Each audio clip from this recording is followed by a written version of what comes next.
ఇయాల్టి ముచ్చట ఏంటంటే వ్యవసాయం.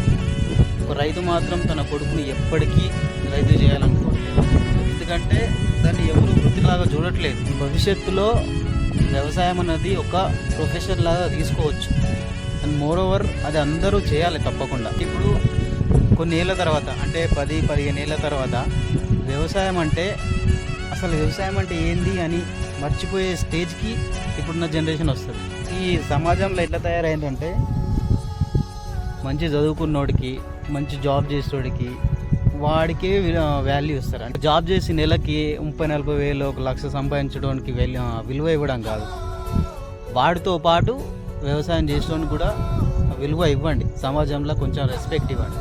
లేకనే ఇప్పుడు ఎవడు ఫార్మింగ్ వైపు చూడట్లేదు. అసలు రైతులు ఏమనుకుంటారంటే, అరే వ్యవసాయం చేస్తే వీనికి ఎక్కడ వాల్యూ ఉండదు, వీడు అసలు రెస్పెక్ట్ ఎవడు ఇయ్యడు అని చెప్పేసి వాళ్ళు అనుకుంటారు.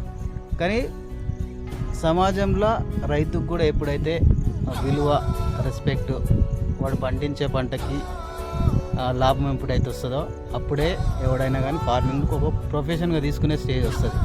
ఎగ్జాంపుల్ అంతెందుకు, నేనే అసలు చేను కంటే కూడా రాకుండా అసలు ఎట్లుంది ఏముంది అని కూడా చూడకుంటే, కానీ నోడికి జాబ్ చేసేటోడికి రెస్పెక్ట్ ఉంది కాబట్టి నేను కూడా ఏం చేసినట్టే కంపెనీలలోనే జాబ్ చేసిన. నిజంగా చెప్తున్నా, చాలా అంటే చాలా ఏళ్ళు పట్టింది, చాలా లేట్ అయిపోయింది. నిజంగా చెప్పాలంటే అనవసరంగా ఒక కార్పొరేట్ కంపెనీకి కొమ్ము కాసుకుంటే మనం 10-15 వేలకు జాబ్ చేస్తున్నాం చూడు.